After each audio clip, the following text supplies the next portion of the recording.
Where do you get your news from? Southern Miss alumni came to the USM High School Journalism Workshop to expand students' journalism knowledge. The panelists discussed their experiences in journalism and gave advice about different forms of media. David McCraney of WDAM urges students to expand to other media outlets. The internet has lowered the barriers to entry for people who produce media, and it also has given people more opportunities to put information in their minds and engage with sources they never would have been able to before. Students learned that journalism is a challenging but rewarding field.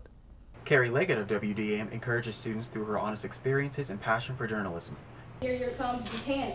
Like, have that feeling each and every day, like, I didn't do this today, I should do this, or, just try to have that level every day. The students also learned that being versatile is a major key to success. Carly McCrary, a marketing manager for Channel Control Merchant, lets the students know that versatility and networking will open doors to new opportunities. Networking and communicating and being involved is going to be the best route for a PR student. Anyone that wants to get into advertising, PR, they've got to be a people person.